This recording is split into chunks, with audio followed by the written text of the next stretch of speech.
Good morning, everyone, and welcome to the JRG Advisors webinar for the year end in December, and it's on compliance, naughty or nice. First of all, I want to go ahead and thank everyone for attending today, and also welcoming those who are part of our valued clients and partners, and we have them all listed here. Before we get started, let's talk a little bit about housekeeping. We know that we will send you, for all those who are participating today, actually a copy of the webinar PowerPoint. We'll send you a recording of the webinar. And then once we have any questions at the end, we'll go ahead and answer those questions and send you the Word document addressing the answers.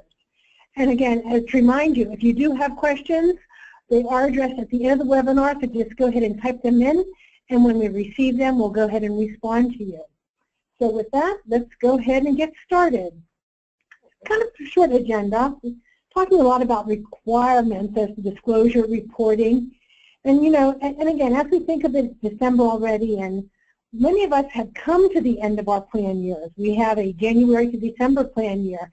And some of our, we're just beginning. We only start in November or sometimes in October. But it's time to review and see, did we do a pretty good job in providing required disclosures, reporting? Did we meet the requirements of tax-favored arrangements? So we've been pretty nice. Or did we fall through the cracks on the requirements? Maybe not exactly naughty, but not really nice either. So let's look at some of the compliance issues to see how we're ending out the year. And again, I just want to remind that today is more just, again, checklist, talking about these are things that you needed to do. So I'm not going to be going into detail as to this is what this notice requires, this is what it should have been handed out. But if you have those questions, please ask them. So we wanted to kind of just really start with some basics, because we know that there's a lot of confusion out there. Well, the ACA says one thing, but the carrier tells me something else when I'm talking about my insurance. So let's start with some definitions. As to a small employer, if you're an organization including any of your subsidiaries with fewer than 50 full-time or full-time equivalent employees in the preceding calendar year, then under the ACA, you're considered a small employer. Now, as to an insurer, when they look at you, you'd be considered a small group and would receive a health insurance policy that's only sold to small businesses. Now, under the ACA, we've had some revisions, and each state is able to define what they consider a small group. And in Pennsylvania, we define a small group for health insurance purposes as an employer with up to 50 employees. So once you get to that 50 mark, you're then considered large. The next thing, you always hear me talking about plan years, just like plan documents and other plan things. So a plan year is generally, it's a 12-month period. It doesn't necessarily have to be January to December. That will make it easier, but it can be from July to June, it could be from February to January. And when we talk about plan year, we're generally referencing the ERISA plan year. And every private employer who sponsors an employee benefit plan, you are subject to ERISA. Now for non-ERISA plans, such as a governmental employer or a church employer, your plan year is considered either your policy year or your contract year that you have with an insurer, or it would be the benefit year.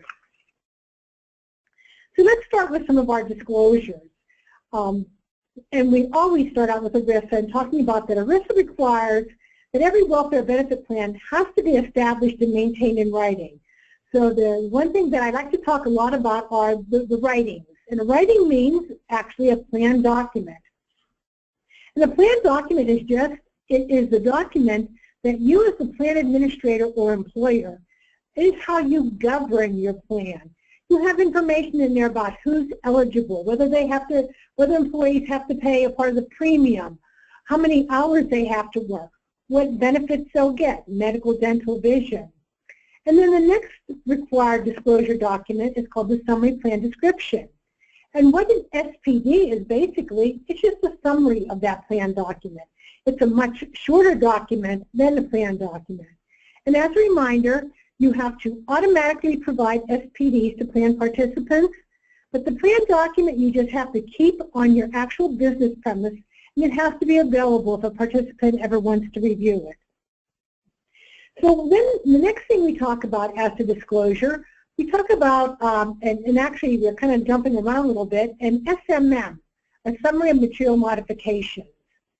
If you make a change to any information that's required in the plan document or the SPD, you have to disclose this to the plan participants, and you do it by a document SMM. An SMM can be very short. It can be 1 paragraph long. You can tell the participants, we changed the deductibles, we changed the copays, maybe we changed the network provisions, you know, in and out of network. So again, these are the types of changes that you do, again, have to disclose to your participants. Also, another disclosure document, it was introduced to us under the Affordable Care Act, and the Affordable Care Act did amend ERISA, such this is now a document that's required under ERISA, and it's called the Summary of Benefits and Coverage, short name SBC. SBC, it generally comes from the insurer if you're fully insured. However, if you're self-insured, you are responsible as the plan sponsor to make sure that you have the document. And most of those who are self-insured, you do work with your third-party administrator to get this document. But just some reminders, you always have to provide this during open enrollment, and you always have to give it to someone when they become newly eligible for the plan. So you hire someone new, and in 30 days, they're going to be eligible to enroll. They also have to receive this SBC. And then also, if an employee ever asks for it, you must provide it. So we have it up in bold here because this is how I decided to put my updates in here. We know that the Department of Labor, they amended and they changed the SBC, and the effective date for the use of the new SBCs is for any plan year beginning on or after April 1st of 2017. So you want to keep your eyes out for that. The next disclosure document we talk about is a summary annual report. And this disclosure is only required that if as an employer you have to file Form 5500. Now, most of you for your health and welfare plans, unless you are large, meaning 100 or more participants on the first day of the plan year, you don't do a 5500 for your health and welfare. However, as an employer, if you're offering any type of retirement plan, a 401k, a 403b, then you're required to file 5500 and provide an SAR regardless of the size of your company. That SAR is due 2 months after the 5500 filing. And again, it's a little bit variable because you can always ask for an extension on your 5500. So when we talk about, again, the required disclosure, we talk about the terms of the plan that could change and be reviewed. Your plan identifying information, name, plan sponsor. A lot of employers don't realize that if you move, your address is in your plan document and your SPD, and if you move, you have to give out an SMM notifying of that change. The eligibility information. You know, you may say, well, our full-time employees had to work 35 hours, and now it's 40 hours because we're not subject to the Affordable Care Act. If you change that, you've got to, again, disclose to your participants. We talk about the benefits or loss of benefits, and claims, denial, and review. I think the one thing that I want to go ahead and mention, when we talk about changing or giving out an SMM, if you decide to terminate a benefit, you're changing your plan, so you always have to notify your participants. And if you don't notify them that a benefit is terminated, you can still have an obligation to provide that benefit once you've stopped paying premiums for an insurance. Because again, if you don't tell the participants this benefit is gone now, they may be under the impression we still have it. So again, something else I wanted to mention. We talk about watch for changes for the Affordable Care Act. We know that a lot of the deductible limitations, out-of-pocket maximums, they're changing every year based on information that we receive from the IRS. So you need to be aware of that and watch out for it. So again, a lot of notices are required. Generally, they fall under ERISA, But for those of you who aren't subject to ERISA, if you're a church plan or a governmental plan on the call today, there's another act called the Public Health Service Act and the Internal Revenue Code that also requires all of these notices. And we've got them outlined, and again, I'm not going to go through each and every one, but I'm sure if you've been on any of our other webinars, you're familiar with the acronyms for them. Wanted to draw to your attention that CHIPRA notice, it's the third bullet down.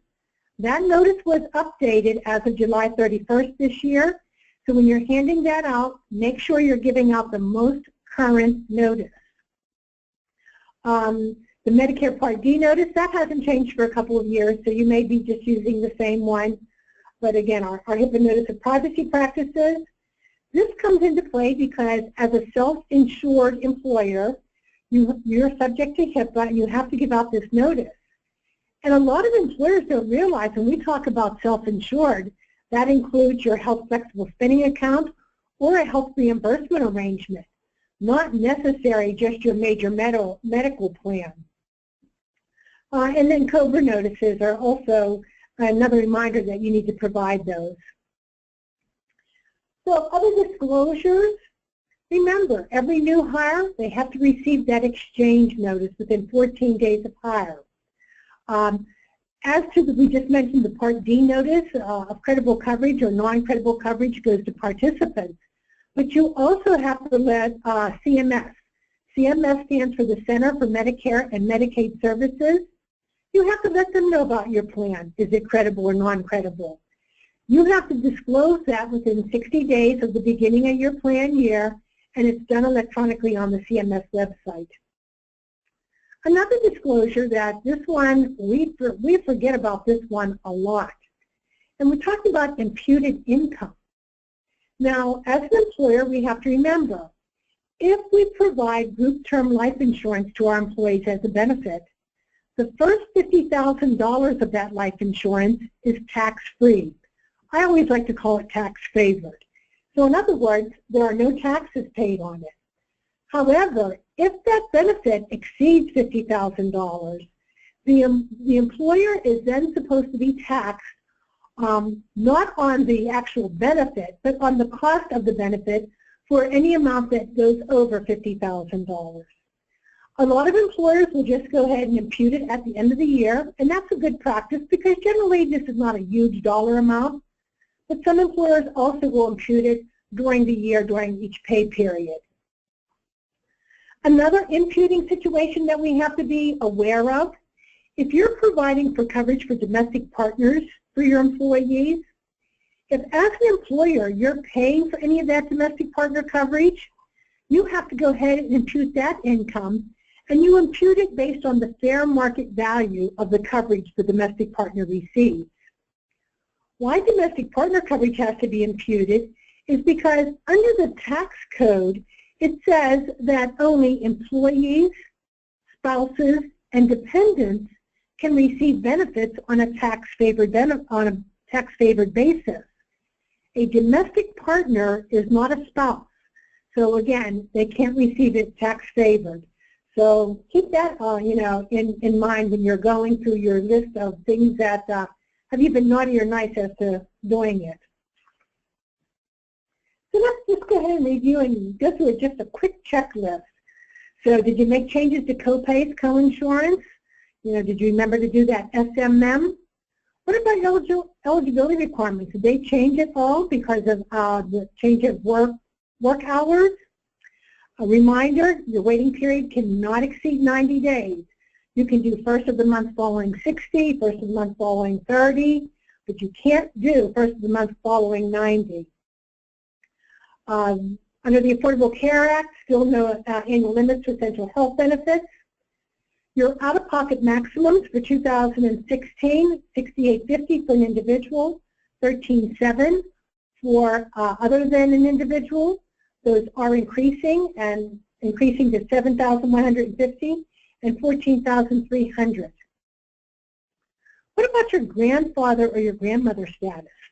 Now, when we talk about grandfather, we're looking way back to 2010 when you could have maintained your grandfather status since that date.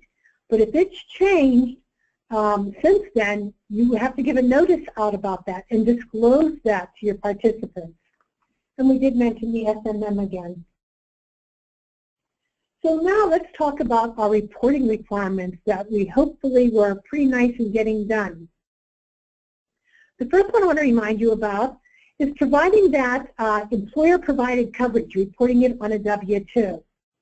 Now, as an employer, you only have to include this amount if you issued 250 or more W-2s in the previous year. So for 2017, we're going to be saying, how many W-2s did we give out in 2016? More than 250, we have to include that information.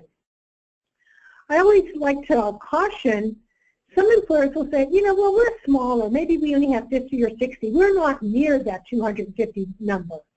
But you have to watch for turnover, because sometimes we have industries that there's a lot of turnover and they can easily get to that 250 mark in 1 year. We mentioned the Form 5500 previously. We're going to mention it again. Again, for health and welfare plans, a 5500 is only required if you have 100 or more participants as of the first day of the plan year, and if you're fully insured, unfunded, or a combination of both. Unfunded means that you self-insure the plan, but you don't put the money into a trust. So again, don't forget health reimbursement accounts and health FSAs. Those are self-insured accounts, and if you do cover 100 or more participants, they also have to be reported on your Form 5500. Briefly going to mention the reporting responsibility. Now this is, you know, lovingly known as either the Section 6055 or 6056 reporting. And this is where we assist the IRS by letting the IRS know as an employer if we've provided or offered our full-time employees coverage, or if we offered our employees what's called minimum essential coverage. So again, for the large employers, those who have 50 or more full-time or full-time equivalent, you must do a 1095-C that goes to the individual, and then you report that information for the 1095-C on a Form 1094-C to the IRS. You have to do this regardless if you're fully insured or self-insured.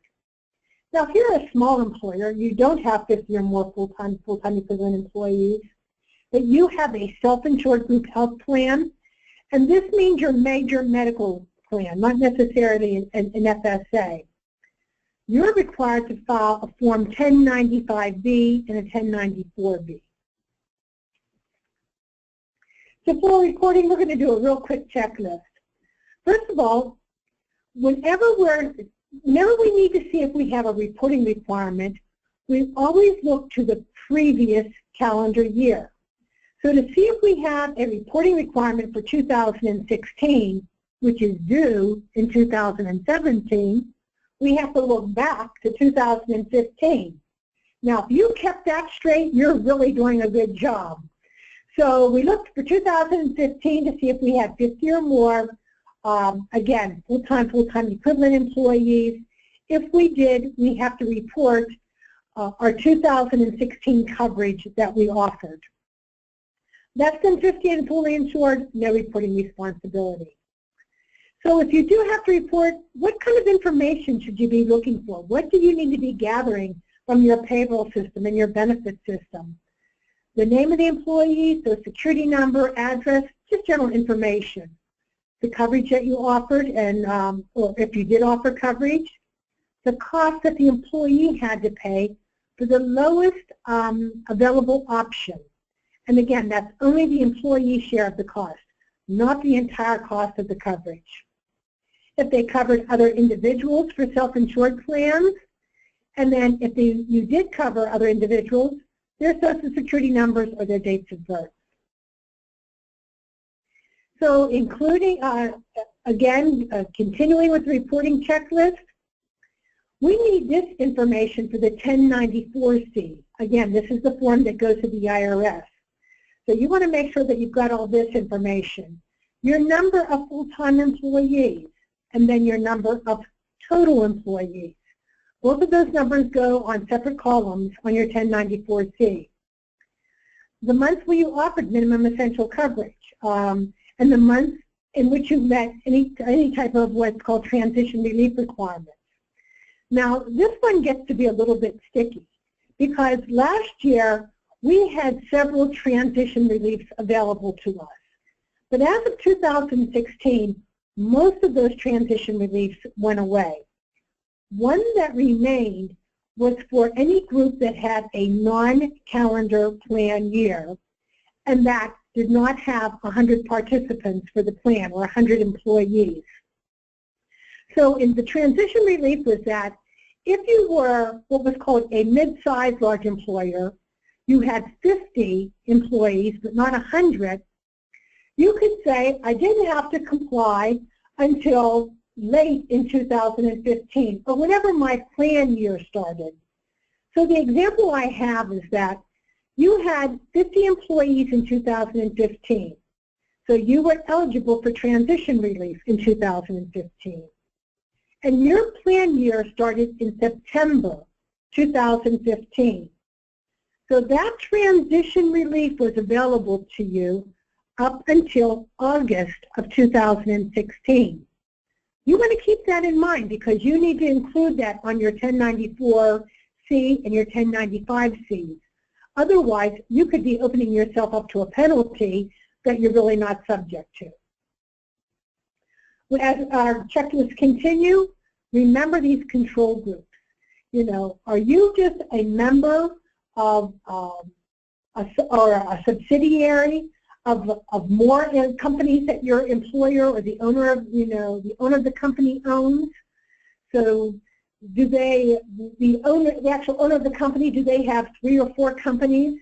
You always have to look at all 3 or 4 companies when you're determining whether you're those 50 employees or not. So the deadlines. It's interesting because we were just notified actually 2 weeks ago that the deadline for giving individuals their 1095-C has been extended from January 31st, 2017 to March 2nd, 2017. Now, the key thing to remember here is since the IRS is giving this automatic extensions, you cannot request another extension. That's the only extension that will be provided. Now, as to giving the 1094-Cs that must go to the IRS, there is no extension.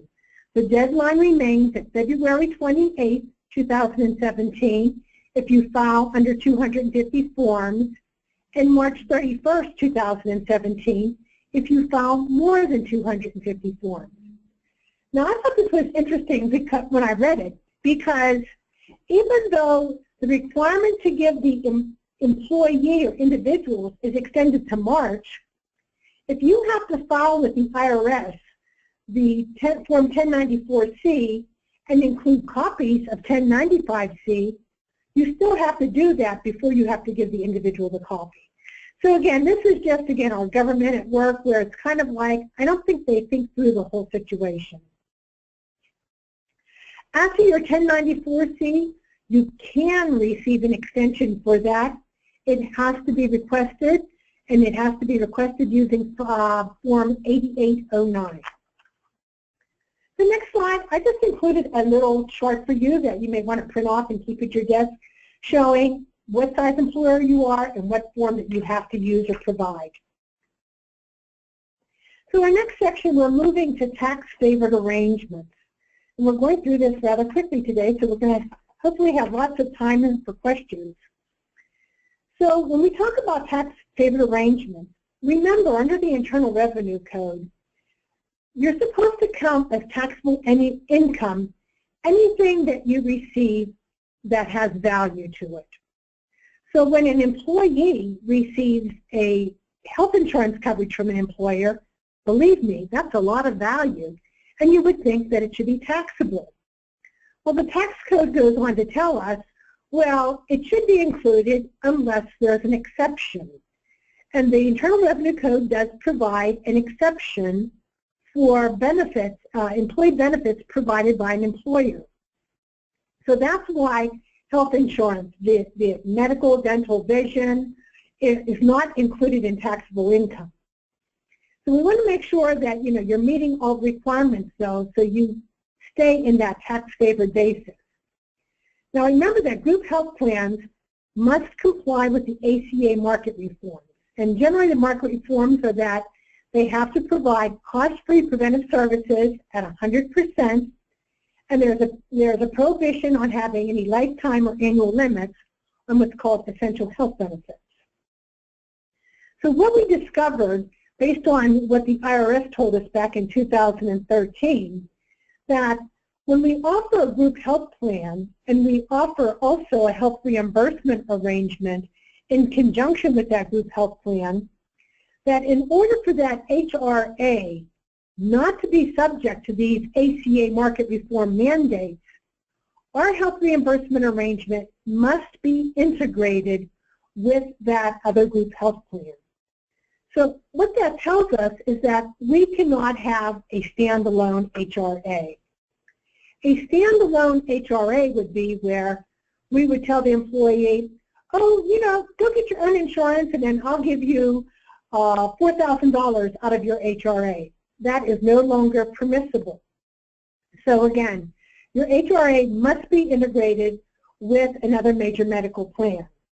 Now, even as I say this, I'm kind of going to call myself a liar because, interestingly enough, just yesterday, our Senate passed what's called the 21st Century Cures Act.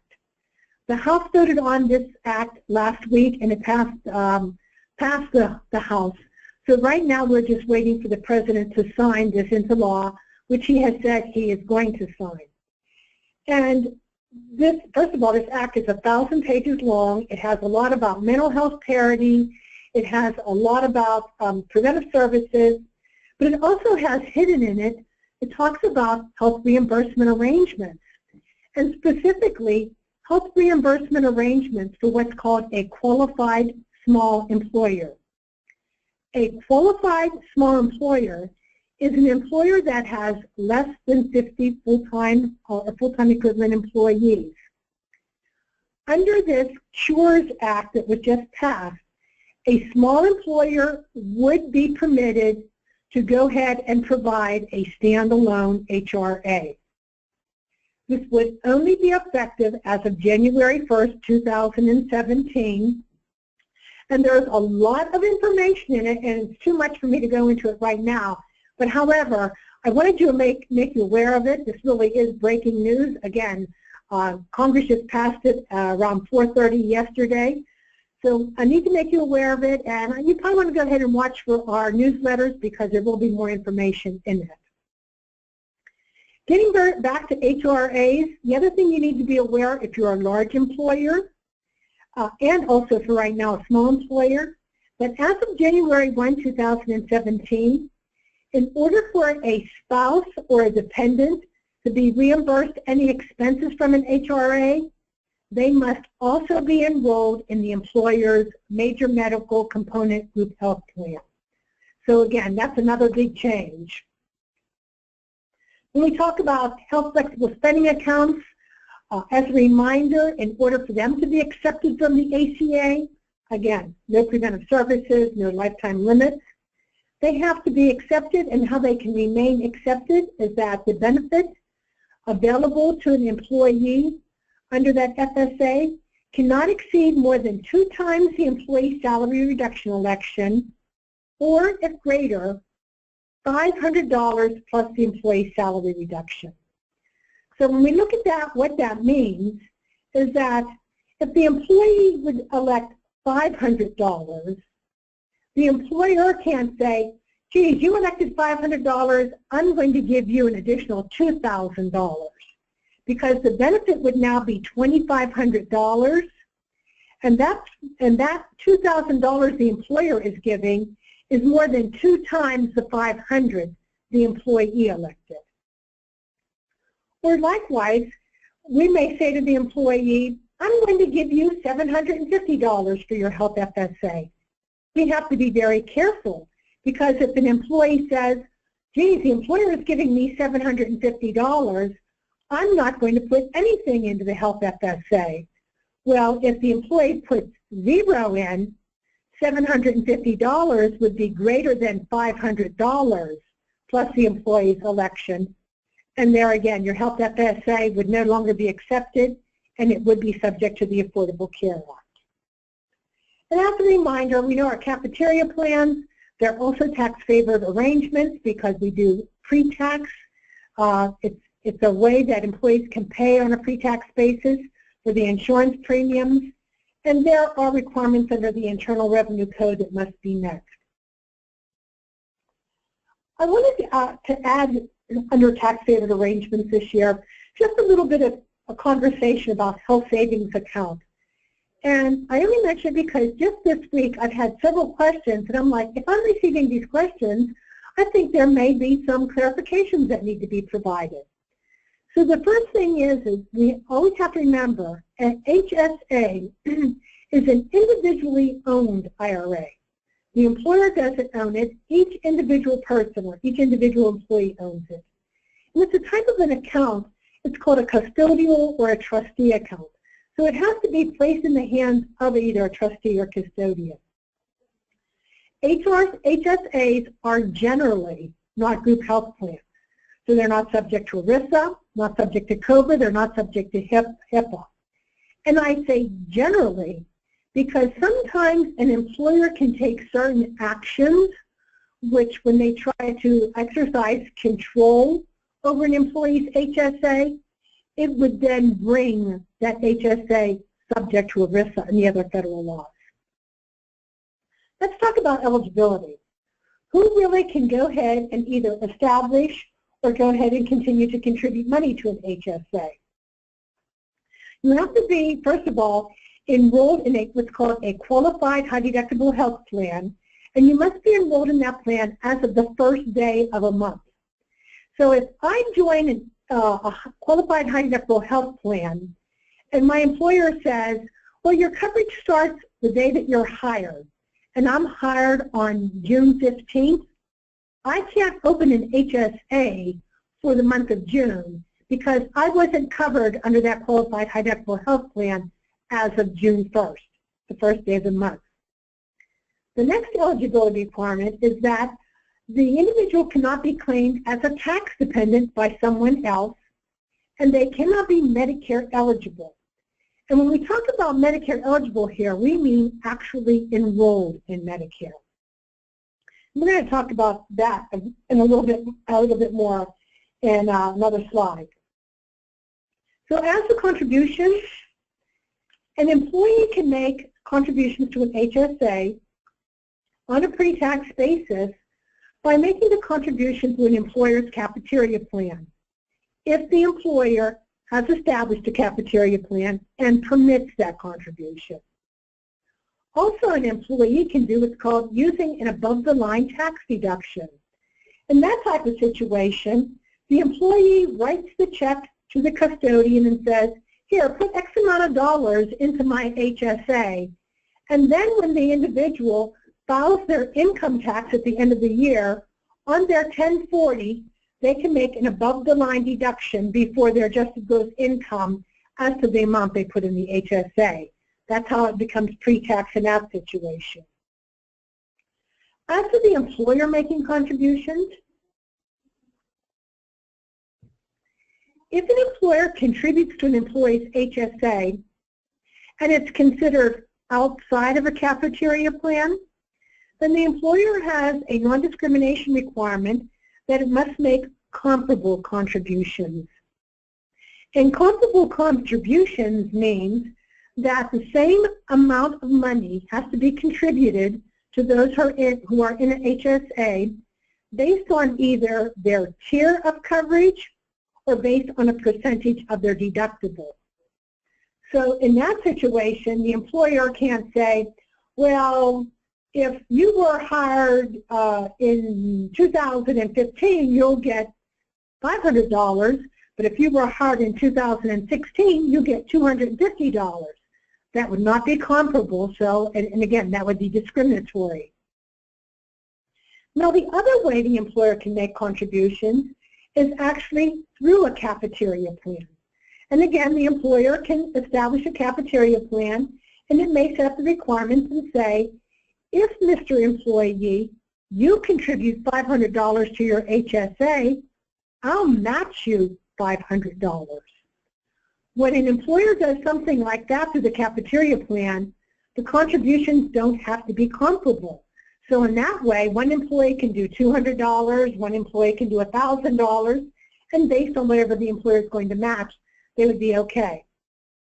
Another caveat I have to add here is that the employer still has to meet the non-discrimination requirements of the cafeteria plan.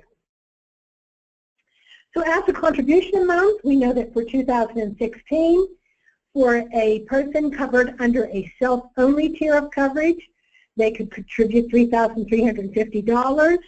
Anything other than self-coverage, meaning employee and spouse, employee and children, or family coverage, you can contribute $6,750. For 2017, that increases $50 to $3,400 for self-only. And for other than self-only coverage, it is staying the same. So the next slide, we're going to talk about some issues to watch here. And again, these are because some of the questions I get. So you have to watch if maybe your employer previously didn't offer you a high deductible health plan, but this year they're going to. And the employee is saying, wow, that HSA sounds great, I want to participate in that. So if the employee is going from a non-high deductible health plan to a qualified high deductible health plan, remember one of the requirements is that they can't contribute to an HSA if they're participating in a plan that is not a qualified high deductible health plan. So things we have to watch out for: health flexible spending accounts or health reimbursement arrangements. So if an employee is currently in a non-high deductible health plan and they're in an FSA, and that FSA has a grace period, the employee cannot establish an HSA then until at least April 1st of next year. And that's because for next year they'd still be considered participating in that FSA through March 15th because of the grace period. Likewise, if the employer has a carryover of the FSA, an employee cannot establish an HSA for the entire following calendar year because that carryover of an FSA goes for an entire year. Now, I had an interesting question just the other day because there was an employee who was thinking about changing to this non-high deductible health plan, and the question was, in my FSA, I just got notice that I only have $1 left in there. And I want to be able to establish an HSA as of January 1. Can I do that? And the answer was, well, if you keep that $1 in there through December 31st, the answer is no. The requirement or the exception is if an employee has a zero cash balance, and that means all the money has been spent and all the money has been reimbursed, then an individual could establish an HSA as of January 1. So we had to tell the individual, you know, go ahead and get something for that $1 and get reimbursed before the end of the year, and then you can go ahead and make that change. The next question that we get a lot of, age 65. Remember, the requirement is you're not eligible to establish an HSA if you're Medicare eligible. But we stated Medicare eligible means enrolled in Medicare. So if I'm turning 65 and I want to go ahead and establish an HSA, I have to make sure that I tell Social Security I do not want to enroll in Medicare Part A. Because once an employee enrolls in Medicare Part A, they are no longer eligible to, again, establish or contribute to an HSA. Also, the employee needs to be careful because they may say, okay, I didn't enroll in Medicare at age 65. Now I'm turning 66, and I'm going to start collecting my payments from Social Security. once they start receiving payments, that also deems them ineligible. So you may have a year to play with there, but the employee could say, well, I'll delay my, my retirement, my Social Security payments. That's an individual choice, and they really need to be talking to their tax advisor about that. Some additional issues to watch with health savings accounts. The domestic partner. Remember, some of you as employers, you allow the employee to cover domestic partner under your plan, and you have high deductible health plans. Well, that domestic partner is permitted to participate in that high deductible health plan. But what the employee has to remember is the employee cannot take a distribution from an HSA for a domestic partner. And as we've already explained, this is because a domestic partner is not a spouse. Now, as to the contribution, the employee could still make a full contribution based on having employee plus, employee plus domestic partner coverage, because they're not covered with self-only, they're covered with other than self-only. So that employee can still make the full contribution of $6,750 in 2016 and 2017. Now, what gets to be interesting is, again, the employee can't be reimbursed for that domestic partner, but because that domestic partner also has qualified high deductible health plan, they can go establish their own HSA. It's the same situation with a dependent who is not a tax dependent. Now, we know right now the law requires that we cover our children up to age 26. And they can be covered under a qualified high deductible health plan. So again, that child can be covered. We can go ahead and receive, the premiums can be paid on a tax favored basis. But when it comes to the HSA, an employee cannot be reimbursed for a child who is not a tax dependent. And generally, if someone's up to age 26, they probably are not a tax dependent. So again, the employee can establish their own HSA, and in this situation, if that child cannot be claimed as the employee's tax dependent, they can go establish their own HSA. And then finally, some clarification on full year contributions. A full year contribution means, can I make the full amount for all 12 months contribution to my HSA? And there is a ruling that says, even if you're only covered for 1 month in the year, you can go ahead and make a full year's contribution if you meet certain conditions. And those certain conditions are, you must be covered under a qualified high deductible health plan as of December 1st in the current tax year, and you must remain covered under a qualified high deductible health plan until December 31st of the following tax year. So here's the example. So in November 15th, I'm hired by my employer, and I want to join their qualified high deductible health plan on December 1st, and I can do that. I'm in the plan. I want to make a full $6,750 contribution because I'm covering my family, even though I'm only going to be covered for 1 month. The tax code says, yes, you can do that. However, as an individual, I have to remember, so now I have to stay in a qualified high deductible health plan December 1st of 2016 to December 31st of 2016, and all of the entire calendar year in 2017. And if I don't, then I could have a tax consequence. So let's look at our checklist. So let's ensure that HRAs are integrated with other group health plan coverage. Again, now we just talked about the act that was just passed by Congress. It still isn't signed, so right now that bullet point is still good.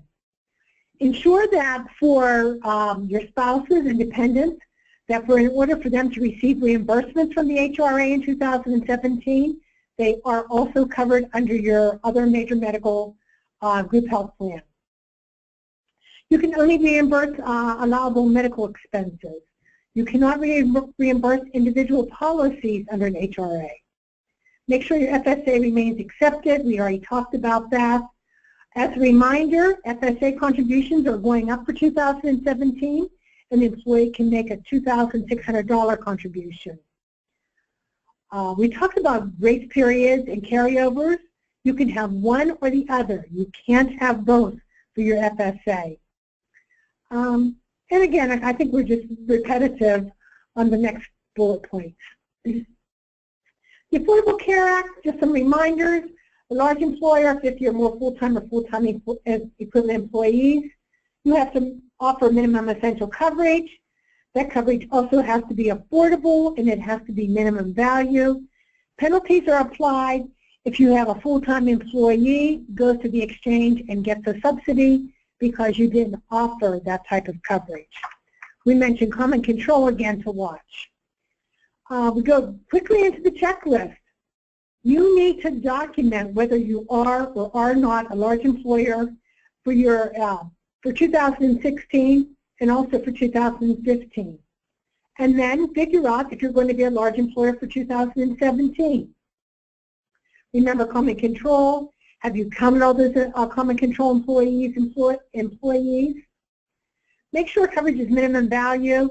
Unless if you're only offering a MEC plan, that is not minimum value. Otherwise, your plan probably does meet that requirement. And then coverage has to be affordable for our large employers. In 2016, that requirement means that the employee could not pay more than 9.66% of their income. In 2017, that is going up to 9.69%. Now, when we talk about it can't be more of the employee's income, we know that we have some safe harbor requirements. And the safe harbor requirements are that we can base an employee's income on either their W-2 wages, their wage rate, either their hourly pay or their salary pay, or based on the federal poverty level. I just want to talk about the wage rate for a minute and how you determine whether that coverage is affordable, because we've had a couple issues with some employers. When you're determining that wage rate to see if it's affordable and there is an hourly employee, you multiply their hourly rate times 30 hours a week, or that 120 hours for 4 weeks would be 120 hours for 4 weeks, or 130 hours in a month. And then you multiply it times your percentage. You do not use 40 hours as the full-time, for your full-time hourly rate. And you do not include any overtime pay. And if you're an employer that you may have wage differentials based on shifts, you always use the lowest wage hourly rate in determining that amount. Again, you just need to be sure. So you're always looking at 30 hours as full-time, and you don't include overtime hours. So we're quickly looking over this checklist. Again, your full-time employee under the Affordable Care Act, one who averages 30 hours of service a week. When we look at our hours of service, we count vacation, sick time, including incapacity, including disability. Now, we received clarification during the year. When we look at disability, we do not count time when an employee is out due to workers' compensation. We have to count special unpaid leave based on family medical leave, jury duty, military leave. The last bullet, I think, is the most important.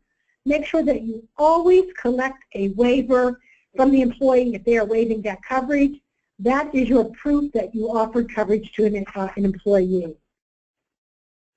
Our next slide, and again, we'll be going over these quickly. I mentioned wellness programs because we've had changes in the year to our wellness programs based on the EEOC final rules that came out last March, and we've also now received additional guidance for them. Wellness rules go back, and they started with under HIPAA, the Health Insurance Portability and Accountability Act. we know that based on that act, we can't discriminate against an employee based on a health status factor as to benefits, eligibility, or premiums. However, we do know that certain incentives can be provided based on a health status factor if certain conditions are satisfied. And the certain conditions are tied into wellness programs. And under HIPAA, we have two types of programs, participatory only. Under participatory only, it means an individual just has to do something. There's no standard that has to be met. So an example of a participatory only program would be, we tell them, if you attend a smoking cessation class, you'll get $50, we'll give you $50.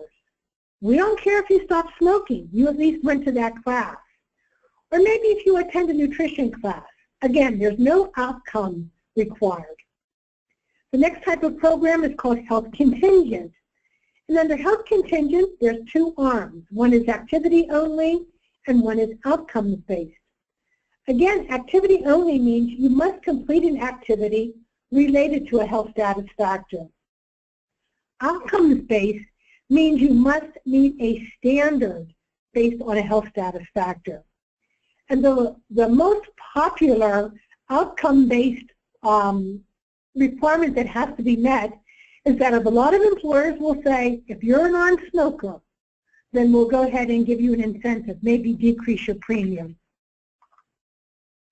So under the wellness rules under HIPAA, for participatory only, the only requirement is that it has to be available to all similarly situated individuals. So it means we may say, we'll let all salaried employees or all hourly employees participate. Under health contingent wellness programs, HIPAA does have certain requirements, and just briefly going over them, the amount of the reward is limited. The program has to promote health, prevent disease. You have to let individuals be eligible at least once per year. Again, available to similarly situated individuals. And you also have to offer a reasonable alternative standard and disclose that in plan materials. This reasonable alternative standard, there is a notice requirement that goes with that. And what that means is that if an individual says, geez, I've tried to stop smoking and I can't do that, we have to give the employee an alternative to go ahead and earn that incentive.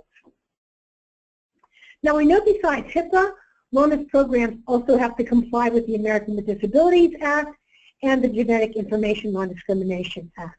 And this is where the EEOC came in and gave us guidelines and finalized those. Now we know that the ADA, the requirement is that an employer cannot ask medical questions or have an employee perform a medical exam unless it is job-related and of business necessity. So for years the question has been, well then how do they do a wellness program, because generally that's not job-related. And the EEOC has always said, well, if it's voluntary they can do it. And they never defined what voluntary meant. Well, now they have. They say to be voluntary, the program, you can't require the employee to participate. You can't retaliate if they don't participate. You can't deny them a benefit package. So in other words, you can't say, well, you're going to go into the lower plan unless you go into the wellness program, and then you can go into the higher program or the better program. And also the benefit cannot exceed 30% of self-only coverage, and then there's written notice also. Now, the EEOC guidelines are applicable to plans that begin on or after January 1st, 2017. So that notice requirement is just coming up. Remember, HIPAA has been in place for some time now. GINA, the key with GINA is that you just cannot ask for family medical history or genetic information. And where this comes into play is when an employer will ask a spouse of an employee to complete a health reimbursement arrangement. The EEOC has said that it's asking for family medical history, and again, that would be a violation under GINA unless you meet the certain requirements. And again, not going to mention them all, but they are bulleted here. You may want to go ahead and print off this slide when you get it and keep that by your desk. And then finally, I think under our checklist, the key is to remember, be aware, do you provide a wellness program? Many employers I talk to don't recognize that when they offer a smoking premium differential, a wellness program is required to be in place because that is basing premiums on a health status factor. The other thing, we talk about health risk assessments. Watch if you're doing it for a spouse. But again, the last bullet I think is what's key. Just because you comply with HIPAA as to a wellness program doesn't mean you're complying with the ADA and GINA. You actually have like a three-legged stool here now with your wellness programs, and you have to make sure that you're watching as to your incentives, as to your notice requirements, that you're meeting the requirements of all three different laws. And so I kind of quickly went through those last slides, but I wanted to give you all opportunities to ask questions. So that's what we're going to do. Okay, the first question. We have less than 50 employees, a fully insured plan, and an HRA. And in November, I was told I had to complete a 1094 and 1095 for the HRA portion of our plan. But today, you said we don't need to file on the HRA because we are a small employer. Which is correct? Okay, with the HRA, that is considered minimum essential coverage. And I will expand, when you get the answer written, I will expand on this.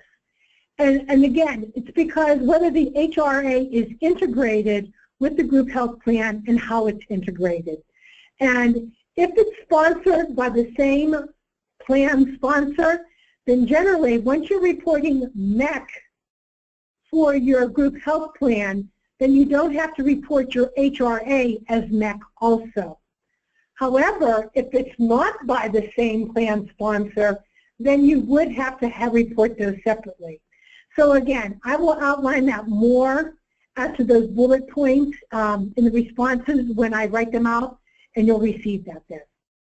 So actually the answer to that is it depends on who the plan sponsor is and how your HRA is integrated. The next question. For the HSA, the dependent has to be a tax dependent to have a distribution. Is this the same for Is this the same for FSA accounts? Actually, that's a great question. And the answer to that is no. And why that came about, again, it's because our legislators and our regulators, as they give us guidance and pass the laws. But when the ACA was implemented and the requirement that you offer coverage to age 26, it amended 3 different sections of the Internal Revenue Code. And it included in those 3 sections, and it said, to age 26, you could receive benefits on a tax-favored basis. And the one section of the code that I'm specifically addressing is 106, which includes health flexible spending accounts. So when someone up to age 26 is reimbursed under an FSA, that is still tax-favored. So again, what our regulators did not do, they did not amend the section of the Internal Revenue Code, which is section 152, which defines how a dependent meets the status of being dependent and the requirements for an HSA. So again, these are some quirky laws that are going on here. But as to having to meet the tax-dependent status for an FSA distribution, the answer is no. They do not have to be a tax-dependent, but they have to be your dependent, meaning they're your child up to age 26. If anyone has a question, please type it in the questions box on your screen and hit send.